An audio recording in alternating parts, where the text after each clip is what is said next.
और आरजेडी हमारे लिए लालू यादव भगवान है, भगवान की तरह उसे मानते हैं। अभी के दौर में राष्ट्रीय जनता दल एक मजबूत पार्टी है, मजबूत पार्टी बन के रहेगी। और मेरा वादा है कि जिस तरह से रोजगार मुहैया हमारे तेजस्वी जी कर रहे हैं, लालू यादव बार बार सबका मान सम्मान देने के लिए कह रही है बात, तो ऐसी बात नहीं है। सबको साथ, सबका विकास हम लेकर चलते हैं। नमस्कार, मेरी उपस्थिति मधेपुरा जिला में है और आप जो मेरे साथ देख रहे हैं जिस नेताजी को, इनके पिता पूर्व जो कहा जाए मुखिया था जनार्दन प्रसाद यादव जी, मोरा कबियाही पंचायत जो शंकरपुर प्रखंड में पड़ता है, 22 साल मुखिया रहा। और 22 साल मुखिया रहने के बाद, पिता गुजर जाने के बाद, जैसे भी कमान समझते हैं बेटा संभालते हैं, आरजेडी के पार्टी में जुड़े हुए हैं। और कब से जुड़े हुए हैं जानने का हम प्रयास करते हैं। क्या नाम हुआ सर आपका? कौशल किशोर यादव। कब से आप आरजेडी पार्टी को ज्वाइन किए? हम 22 साल से इसमें पंचायत अध्यक्ष के रूप में काम किए। इसके बाद मेरा पंचायत हो गया अति पिछड़ा जी। अभी हम धर्मशील प्रचारक है सिंहेश्वर विधानसभा के। अभी हम प्रचार करते हैं आरजेडी का, और आरजेडी हमारे लिए लालू यादव भगवान है, भगवान की तरह उसे मानते हैं। अभी के दौर में राष्ट्रीय जनता दल एक मजबूत पार्टी है, मजबूत पार्टी बन के रहेगी। और मेरा वादा है कि जिस तरह से रोजगार मुहैया हमारे तेजस्वी जी कर रहे हैं, लालू यादव बार बार सबका मान सम्मान देने के लिए कह रही है बात, तो ऐसी बात नहीं है। सबको साथ, सबका विकास हम लेकर चलते हैं। और हमारी सरकार आपको दे रही है 10 लाख सरकारी नौकरी देने का वादा जो तेजस्वी जी किया है, वह निश्चित ही पूरा होगा। मेरा वादा है कि इलेक्शन तक में 25 तक में 10 लाख सरकारी नौकरी देंगे। और दूसरी बात है, रही बात कि कांग्रेस जो अब की बार हारी है 3 स्टेट में, वहाँ जनता की जनमत की लूट हुई और ईवीएम की जीत हुई। कांग्रेस हारी कहाँ सर? कांग्रेस को तो अधिक वोट 3 राज्य मिला के 9 लाख से कुछ ज्यादा वोट मिला। 40,000। ठीक है, उसमें ये लोग बैलेट पेपर से जीत थी इसकी, लेकिन जब मशीन की आई बारी तो ये हार गई, हरा दिया गया इसको। क्योंकि जनताओं का बात किया जाए तो तेलंगाना में जिस तरह से कांग्रेस का जीत हुआ, तो 3 राज्य से ज्यादा वोट तेलंगाना में कांग्रेस को मिला। नहीं, सही बात है, उसमें बहुत मिला। जैसे मान लेते ये 199 आया था राजस्थान में मैं बैलेट पेपर पर। जब वृद्ध लोग उसे कर सकता है, तो युवा को तो देखिए, वोट मोदी जी को किस रूप में देगा, क्योंकि 9 साल तो बेरोजगार कर दिया। सिलेंडर का भाव 500 रुपया से लेकर के 1000 के पार कर गया। 70 रुपया में पेट्रोल था, उसको 110 रुपया कर दिया गया। किस आधार पर मोदी जी को लोग वोट देंगे, हमको समझ। किसानों के लिए अभी 2000 रुपया मुहैया करवा रहा है 4 महीने पे। अब बताइए, वो 2000 किसानों की जो मुहैया करवा रहा है वह किसी उसका नहीं है, हम ही पूरे किसान का है। हम लोग का जो कटौती होता है जीएसटी से या कोई चीज़ से जो कटता है, वो पैसा हम लोग को दे रहा है। गरीब जनताओं को 5 किलो अनाज प्रति व्यक्ति फ्री कर दिया गया राशन कोटा में। हाँ बताइए, अब बताते हैं राशन कार्ड जो है, यह हम लोग का खाद्यान्न विभाग जो है, यह हम लोग का सब्सिडी से सारा प्रॉपर्टी जमा हुआ है। कोई खेती करके मोदी जी नहीं दे रहा है 5 किलो।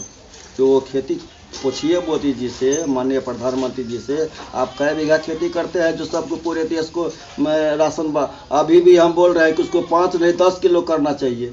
तो जनताओं के हित में अगर नहीं काम किए प्रधानमंत्री, फिर उसे 3 राज्य में उसका सरकार क्यों बना? ईवीएम से सरकार बनी, उसकी ईवीएम से सरकार बनी। क्या लगता है ईवीएम में घोटाला किया गया? पूरा घोटाला किया गया। घोटाला क्या, जब एक अलग परीक्षा हॉल में जाता है बीपीएससी में, तो झूमर अगर लगा दिया जाता है तो 1 किलोमीटर तक मोबाइल काम नहीं करता, रेंज काम नहीं करता है। जब हैक मोबाइल हो जाता है तो फिर ईवीएम क्यों नहीं हैक होगा? इंग्लैंड माने बाहर प्रदेश में कई सब जगह ईवीएम बंद हो गया है।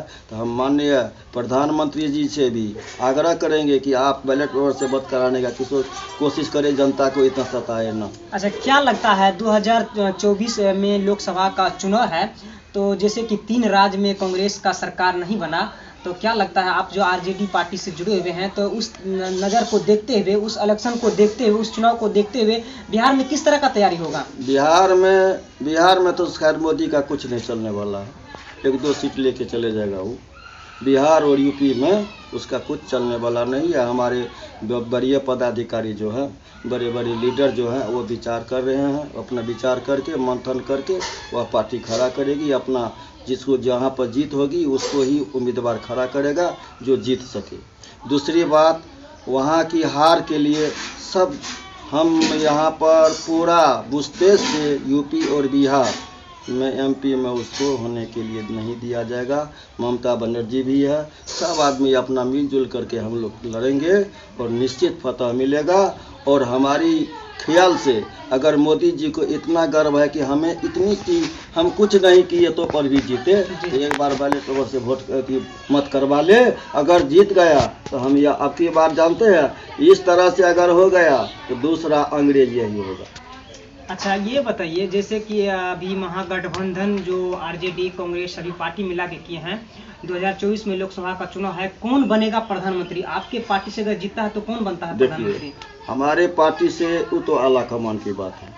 वहाँ तो वैसे नीतीश कुमार भी है, एक बिहार से उम्मीदवार नीतीश कुमार भी है, और राहुल गांधी तो और इन लोगों से ही है।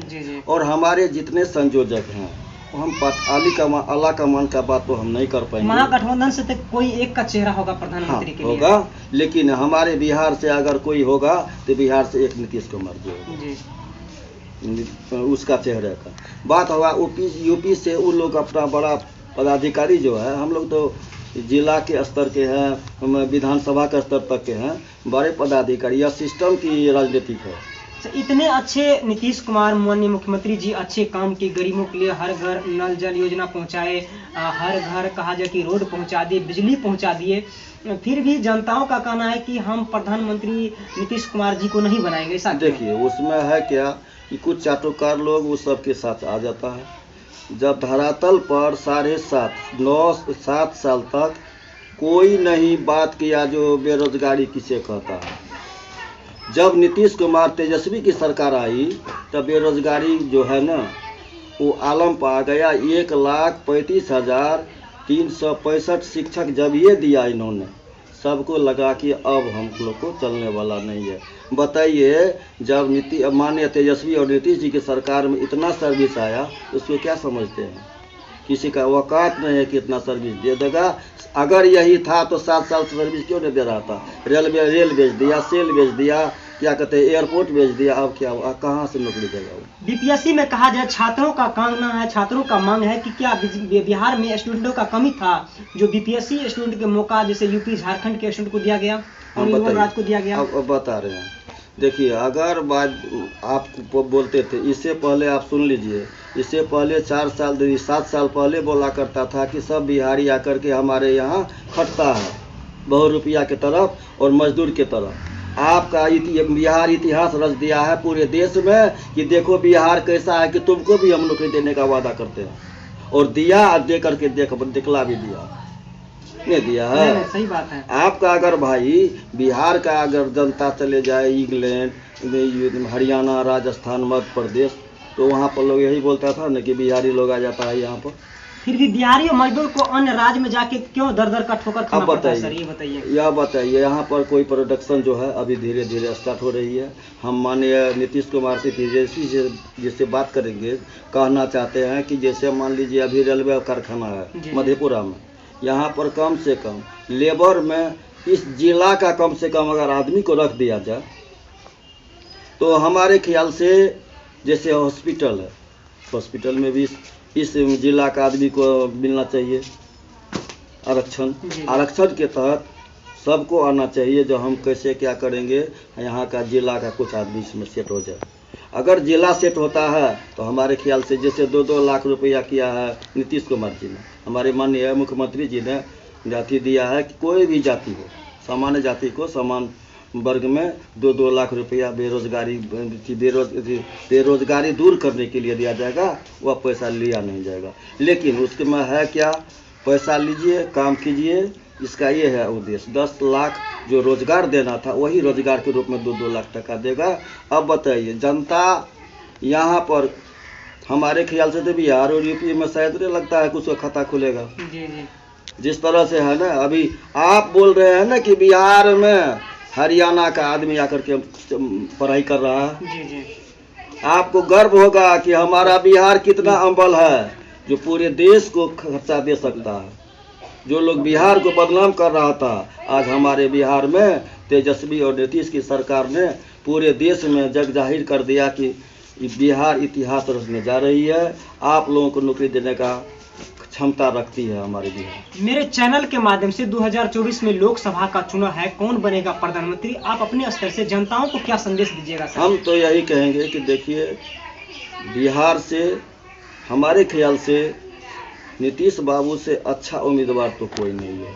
बात बाकी बढ़िया लीडर जितना है, बढ़िया पदाधिकारी, जो हमारी पार्टी आरजेडी एक सिस्टम, एक विचारधारा से चलती है। जी जी।